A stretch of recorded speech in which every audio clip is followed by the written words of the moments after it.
Quero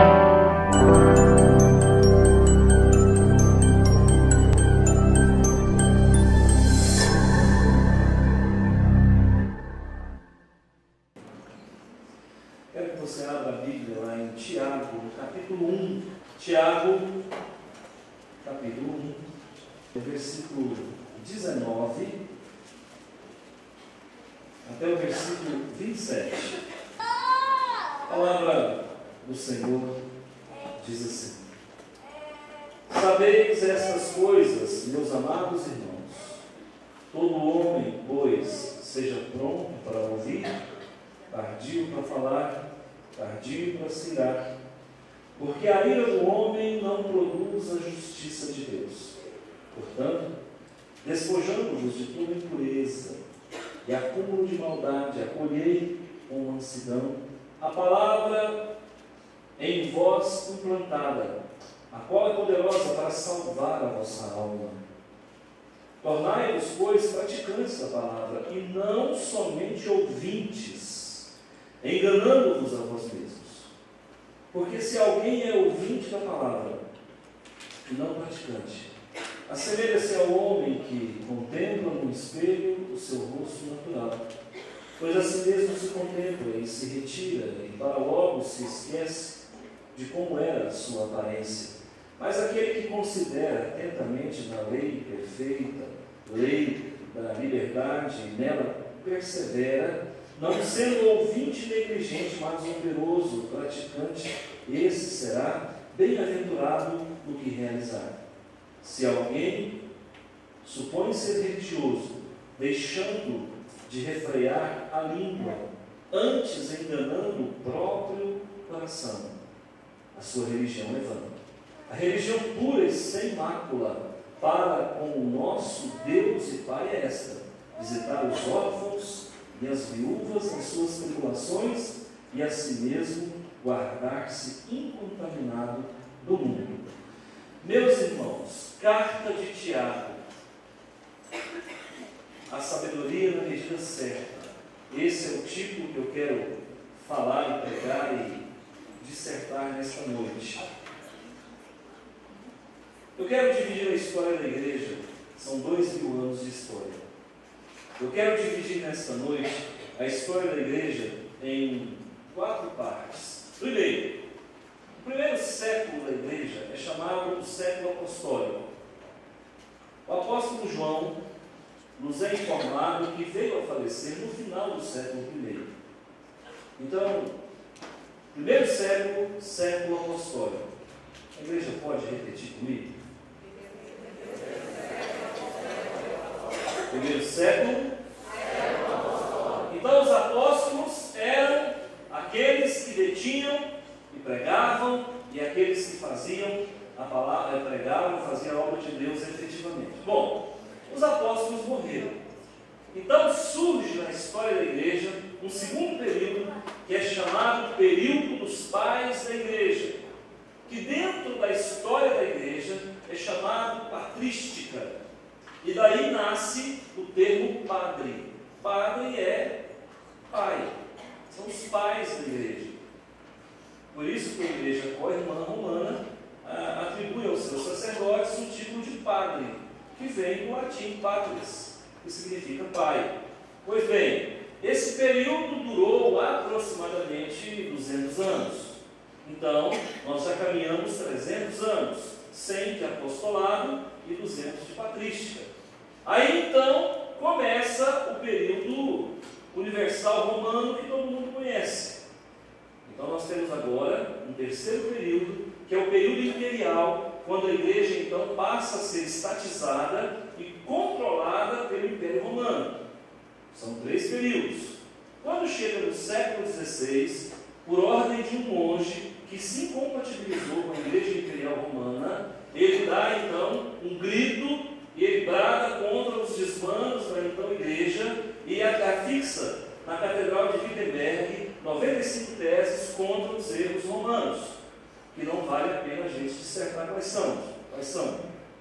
Mas nasce o período da Reforma. Então nós temos em 2000 anos pelo menos 4 fases da igreja. Nós temos o período apostólico, que durou um século, nós temos o período da patrística, que durou aproximadamente 200 anos, temos o período imperial, o período da igreja estatal, né, que dura aí mais ou menos 1.200 anos, e quando chega no século XVI, porque um monge chamado Martinho Lutero, que fazia parte dessa igreja imperial, embora fosse recluso a um monastério, né, a igreja imperial monástica, que a gente chama na história da igreja, ele então entende da parte de Deus, ao ler a carta de Romanos, que a igreja havia saído do trilho, porque naquela época se vendia indulgências, naquela época se praticava coisas que não eram totalmente bíblicas, do seu entendimento.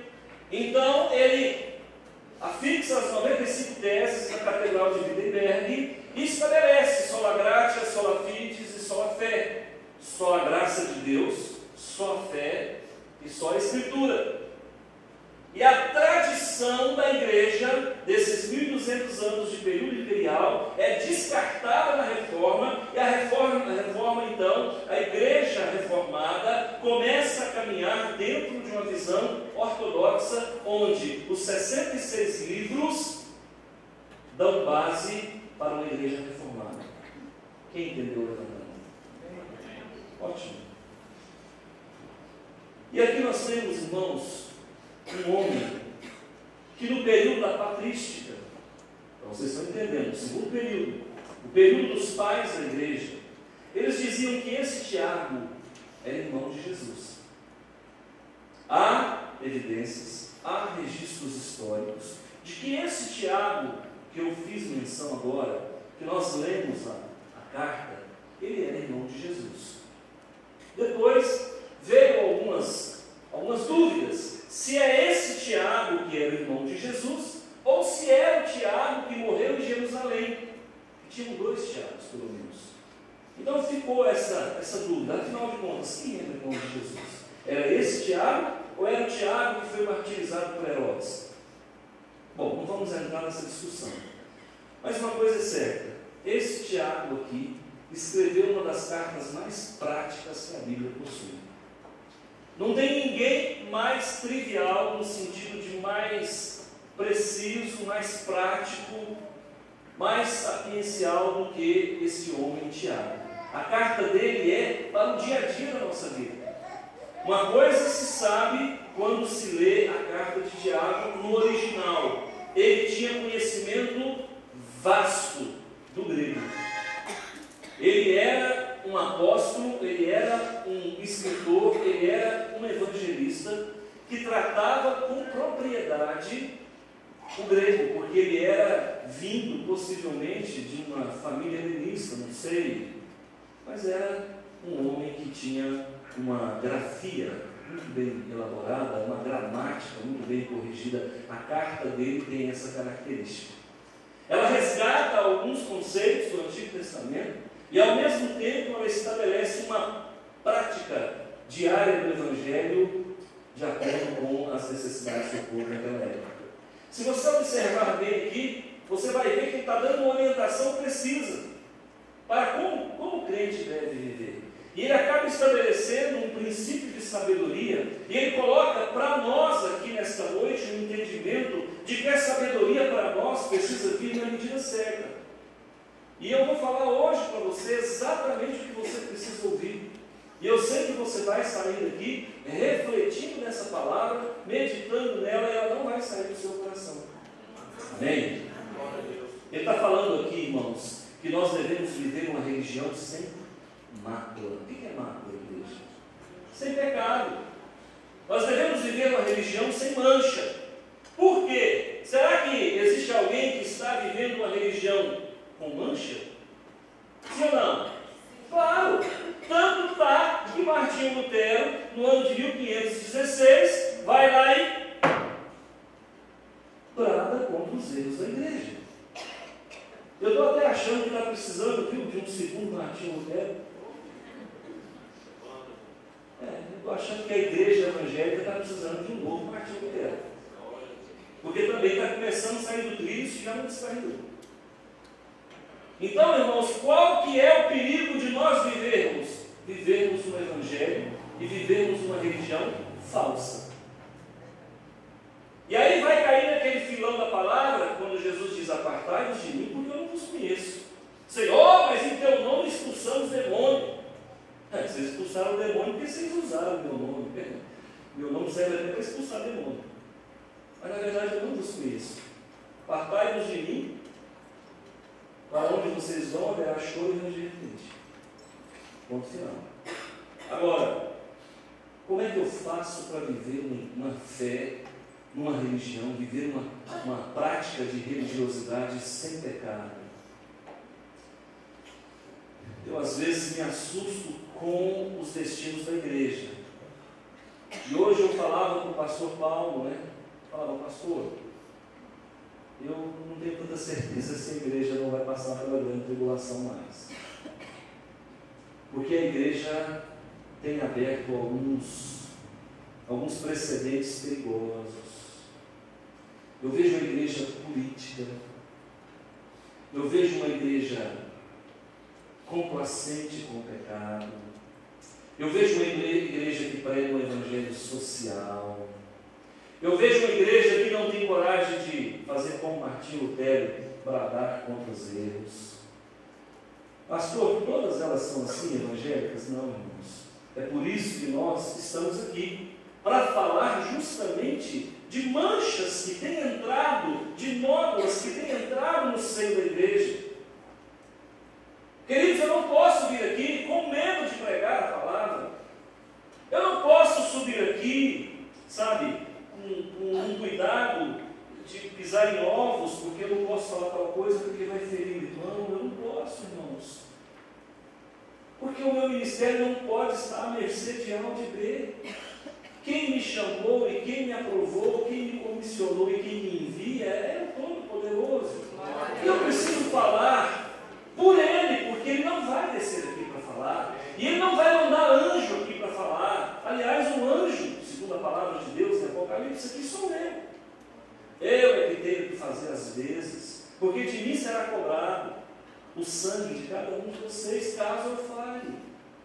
Então, eu quero propor para vocês uma religiosidade genuína, cristalina, translúcida, transparente, equilibrada, erigida na palavra, sustentada pela rocha que é Jesus. Então, por isso que você vai vir aqui e vai ver o pastor Antônio sempre bradando, porque hoje não nos chamam mais de protestante, nos chamam de evangélicos. E eu às vezes prefiro mais um título de protestante. Eu quero protestar. Eu quero protestar. Agora não é mais contra a igreja romana, é contra a igreja evangélica. E o Martinho Lutero da vez hoje sou eu. Não sou alemão não, mas sou eu. E cada um de vocês precisa ser um Martinho Lutero. Cada um de vocês viu coisa errada, fala: a palavra de Deus não apoia. A palavra de Deus não dá base para isso. Não vale filosofar. E não vale divagar. Não vale fantasiar. Vale o que está escrito.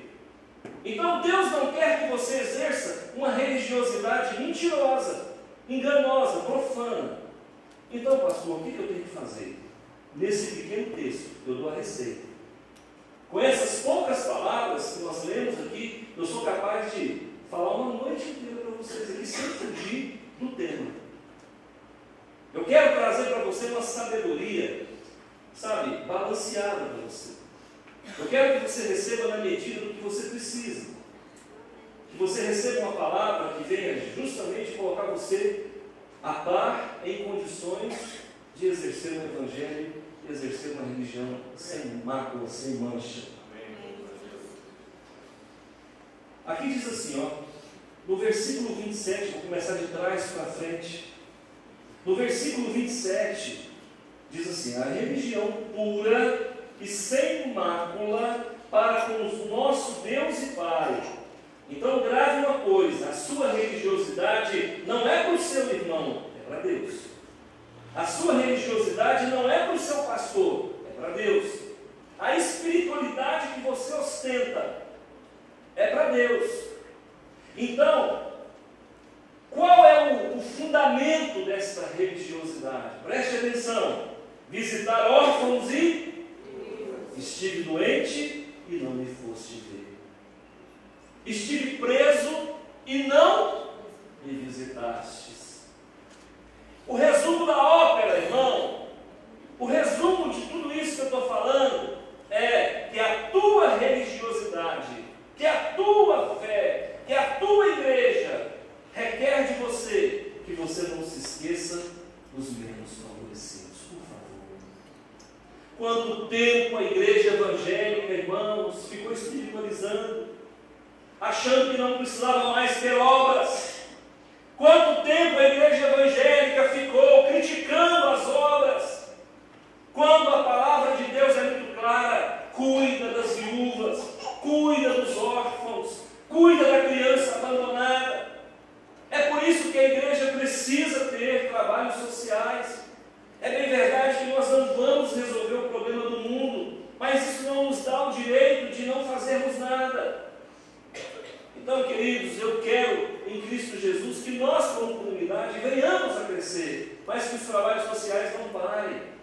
Eu vejo irmãs aqui devotadas, eu vejo irmãs que cuidam de crianças que não têm pai, eu vejo irmãs que têm cuidado aqui dos imortais, eu vejo irmãs que brotam dentro delas o desejo de fazer trabalhos sociais. Irmãos, a nossa igreja terá mais cedo ou mais tarde que edificar uma casa de recuperação, não tem como. Então, é claro que tudo no tempo certo, porque tudo isso demanda custo. Mas nós não podemos nos esquecer dos menos favorecidos.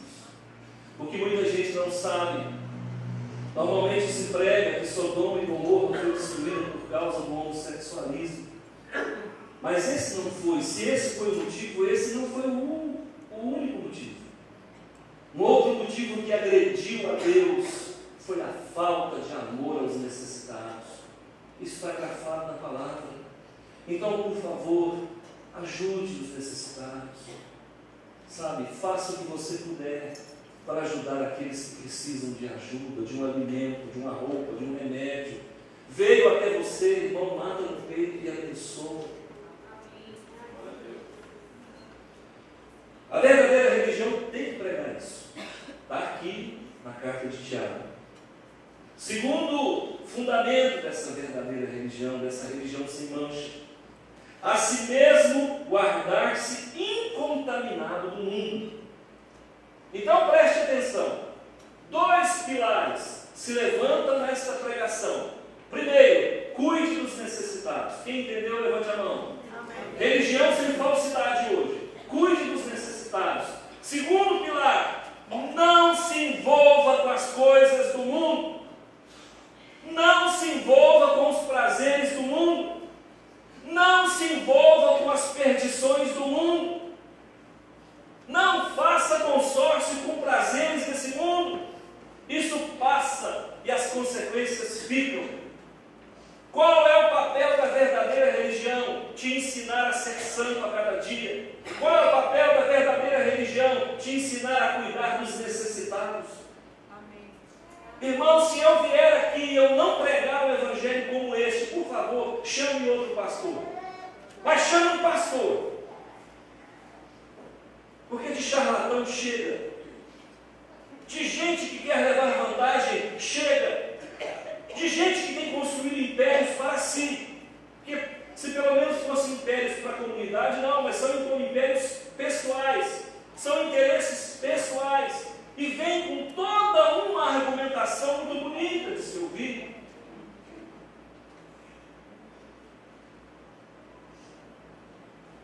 Esse é o verdadeiro fundamento de uma fé sem mancha, de uma igreja, de uma religiosidade sem mácula. Quem entende, levante a mão. Amém. Agora, pastor, tudo bem. O senhor falou bonito, falou interessantemente, mas como que eu vou chegar nesse nível de não me contaminar com as coisas do mundo? Se eu vivo no mundo, como é que eu vou desenvolver em mim essa habilidade, essa compaixão, essa misericórdia pelos sofredores da vida? Irmãos, só tem um meio. Para chegar nesse final finalmente de uma religião sem mancha.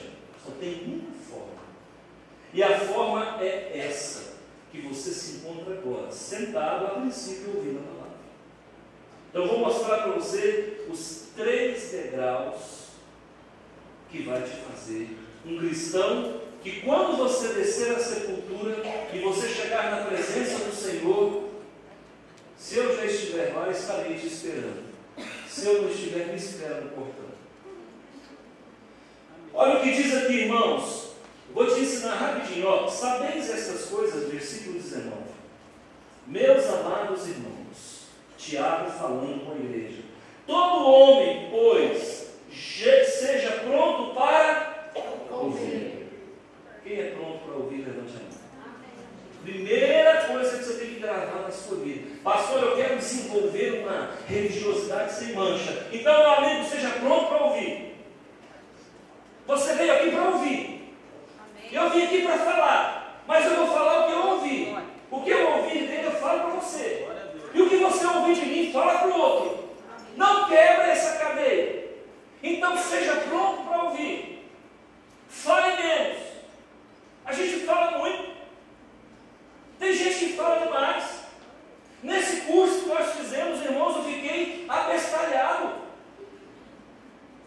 Porque eu achava que as mulheres falavam 25 mil palavras por dia. E eu tive uma informação que, para mim, irmãos, sinceramente, arrebentou o Guinness. As mulheres falam 35 mil palavras por dia. Quem que aguenta? Mas eu já achava 25 mil muito. Irmão Solismar, disseram que é 35 mil. Nem advogado fala tanto. Advogar significa falar por alguém, não é? Então você encontrou alguém que fala para todo mundo. Não fala só por alguém, mas fala por alguém. 35 mil. Oh, deixa eu dar um conselho aqui. Não para essas mulheres aqui, mas para as outras que estão por aí. Porque nós estamos sendo filmados. Isso aqui vai sair no Brasil inteiro. Por favor, você que está me ouvindo, mulheres do meu Brasil varonil, 35 mil palavras, não tem que ler. Tiago está dizendo, meninas, ouçam. Meninas, falem menos. Sejam prontas para ouvir. Meninas e meninos. Agora pegou para nós. Irmãos, sejam prontos para ouvir. A fé vem pelo ouvir, o ouvir a palavra de Deus. E eu estou há exatamente 20 minutos falando com você palavras de vida eterna. Quando eu ouço a palavra, eu tenho que ter 3 procedimentos para desenvolver uma vida, uma fé, uma espiritualidade sem mancha. Quando eu ouço mais e falo menos, porque também descobri que enquanto a mulher fala 35 mil palavras, tem homem que não fala 10 mil. Ótimo. Performance invejável. A Bíblia aqui, a carta de Tiago, nos ensina 3 coisas. Primeiro, lá no versículo 21. Portanto, despojando-vos de toda impureza, ó de novo a impureza, e acúmulo de maldade, acolhei com mansidão a palavra. Primeiro ponto, para que eu tenha uma fé, uma religiosidade sem mancha, eu preciso acolher a palavra. Essa palavra que eu falo para você, ela precisa entrar pelos teus ouvidos e ser decantada no teu coração. A palavra que você escuta hoje, ela precisa ser aquietada no seu coração. Sabe quando essa palavra não faz efeito? Quando você sai daqui sacudindo ela do seu corpo. Não concordei 100% com o pastor. Se você balançar, meu irmão, primeiro, ela não entrou, ficou por cima. E ela não foi feita para ficar por cima das suas costas, ela foi feita para entrar dentro de você. Então, na verdade, você não ouviu, você escutou. Eu preciso que você ouça. Ouça o que o Espírito diz às igrejas. Quem tem ouvidos para ouvir, ouça. Então, ouça a palavra com mansidão. Aqui diz, olha, acolhei com mansidão. Quem é manso, irmãos, aceita. Quem é manso, irmão, não se rebela. Quem é manso, irmão, não fica avaliando, medindo, esquadrinhando. Recebe essa palavra, não é minha não. Amém. Irmão, essa palavra não é minha. Quando você fala, não concordo com ele, você não está concordando comigo não. Por favor, eu não estou aqui pregando o meu evangelho. Por favor, diga para mim, olha aqui. Veja se eu estou forçando aqui a interpretação. Portanto, despojando-vos de toda impureza e acúmulo de maldade, acolhei com mansidão. O quê? Deixa ela entrar dentro de você e fazer morada. Fazer morada. Você vai ouvir, ela vai entrar, ela vai trabalhar dentro de você e ela vai começar um processo para que amanhã você não tenha uma religiosidade mentirosa. Porque o que acontece hoje, irmãos, as igrejas estão cheias de gente e não de crente. As pessoas estão fazendo das igrejas ponto de encontro. As pessoas não têm coisa melhor para fazer, então vão para a igreja no domingo. A pessoa quer encontrar um casamento porque na igreja tem moças confiáveis, então vem para a igreja para arrumar um casamento. Com tanta porta da esperança, com tanta terapia do amor. Não, irmão, por favor. Aqui você não veio para encontrar uma namorada, aqui você veio para se encontrar com ele. Com ele.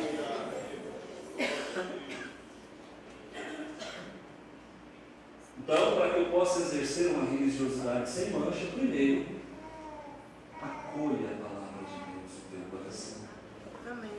Segundo, lá no versículo 25 diz assim: mas aquele que considera atentamente na lei e nela persevera, troca a palavra lei, troca a expressão lei e coloca a palavra de Deus. Aquele que considera a palavra de Deus e nela persevera. Então você vai receber a palavra dentro de você e passe a considerá-la.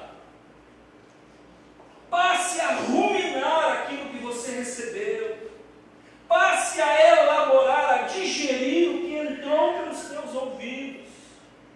Pense não com pensamentos críticos do que lhe foi falado, mas pense com pensamentos de alguém que deseja: Pai, fala comigo, o meu coração é de pedra, eu sou um homem, uma mulher de dura cerviz, mas eu quero que essa palavra trabalhe em mim.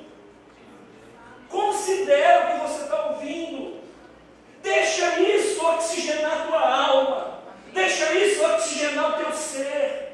Vai doer, vai te envergonhar, vai destruir algumas fortalezas da tua mente, porque o mundo aí fora milita contra Deus, o mundo aí fora fala contra o teu casamento, o mundo aí fora é licencioso, mas não, eu estou te dando palavras de vida eterna em Cristo Jesus. Considera, para de resistir Deus, escuta. Quem não aceita Jesus, irmão, não está brigando comigo, está brigando com o Todo-Poderoso, e vai levar chumbo. Eu estou falando isso, irmãos, pregação após pregação. Quem não acorda com o cantar do sabiá, acorda com o tiro de canhão. E às vezes acorda numa UTI sem ter tempo de se arrepender. Existem modalidades de morte que não dá tempo para a pessoa se arrepender.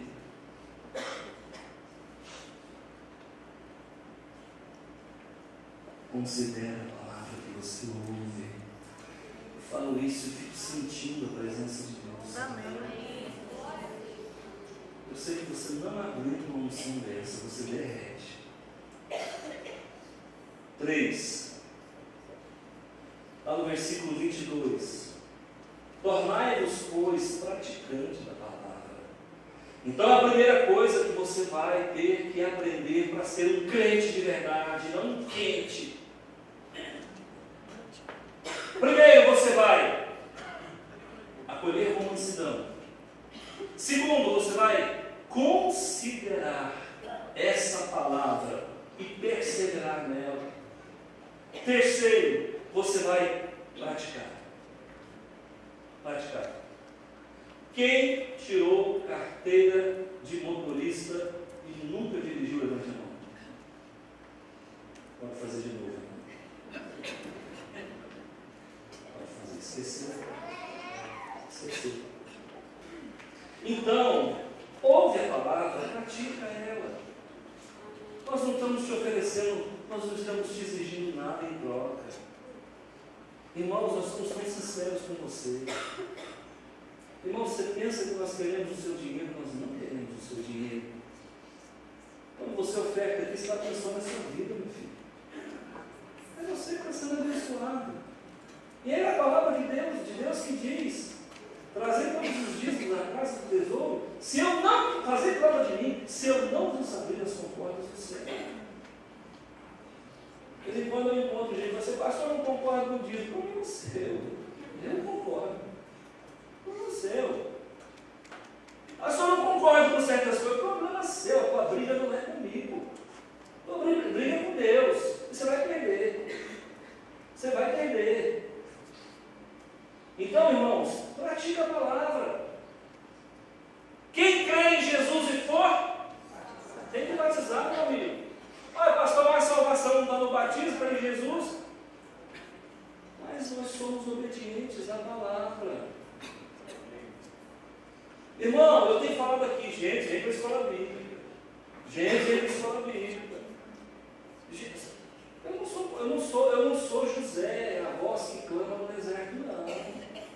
Quem não vem, está entendendo. Eu estou aqui todo domingo. E tem um pessoal que chega 8 horas para orar. Para que muitos se despertem e venham. Eu entendo isso, irmãos. Para a prefeitura as pessoas acordam às 6 horas da manhã. Para o Estado as pessoas acordam. Para a União acorda. Para o patrão, o comerciante acorda. Para não sei quem acorda. Para Deus ter que dormir com as velhas? O que é isso, irmãos? O que é isso, irmãos? O que nós estamos fazendo? Isso é contraproducente, é contra a palavra do Senhor. Então decanta a palavra no teu coração, considera a palavra, e agora vai para a luta, pratica, levanta, anda, deixa Deus operar na tua vida. Eu não sei por que as coisas não dão certo para mim, é porque Deus sempre foi em segundo plano na nossa vida. Nós nunca levamos Ele a sério. Tem gente aqui que nem tem certeza se Jesus viveu.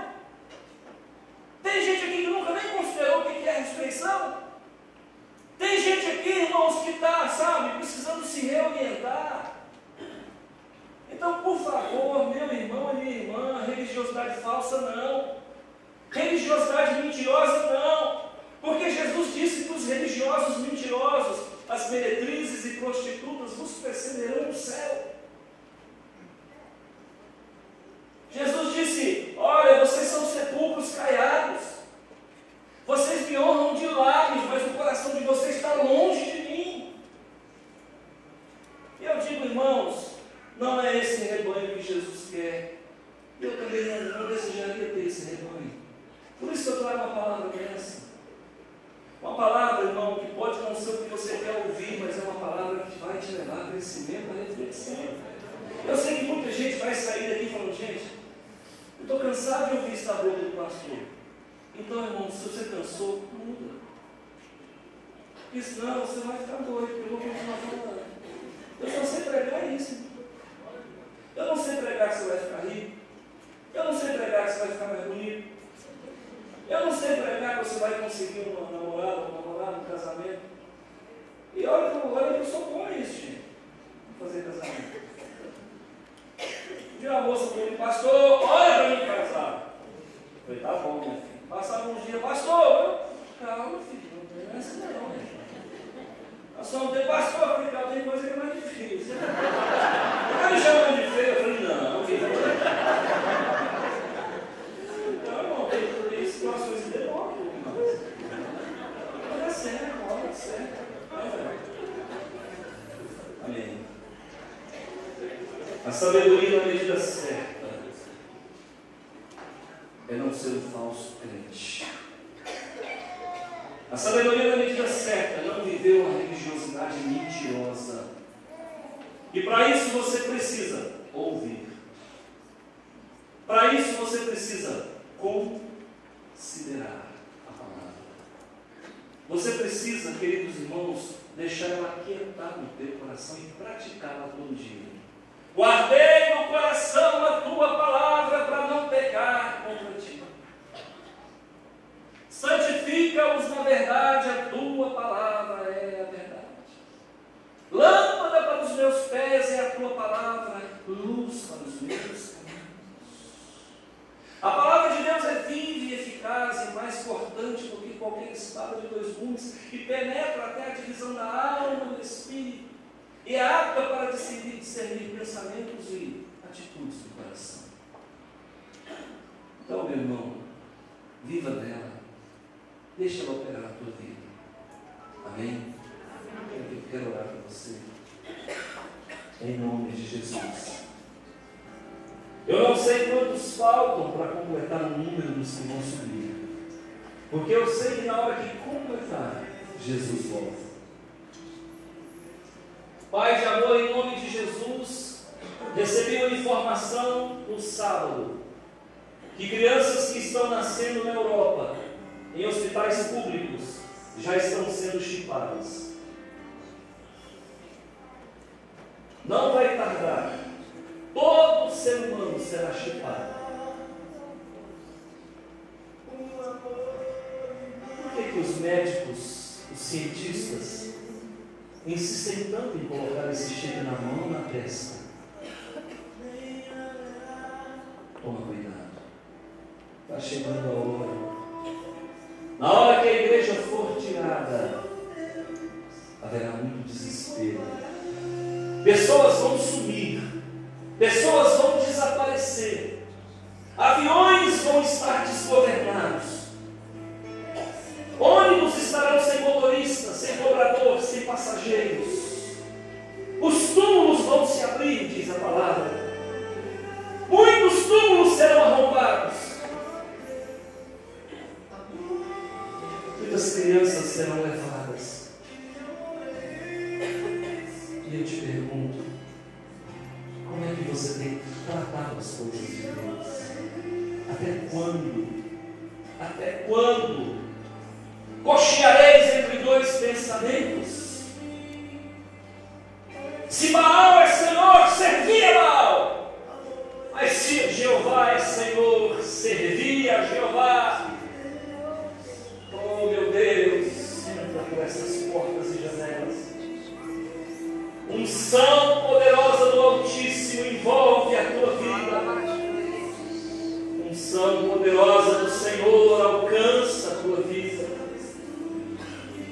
Apresenta-te diante do Senhor. Apresenta a tua ferida, que Ele sara. Eu te amo, filho meu. Eu te amo, filha minha. Eu digo, vem. Vem. Eu te chamo, eu te clamo, vem. Vem. Deixa-me mudar o teu nome. Deixa-me escrever teu nome no livro da vida. Eu que te chamo. Deixa-me mudar a tua história. Eu venci o mundo. Você também venceu.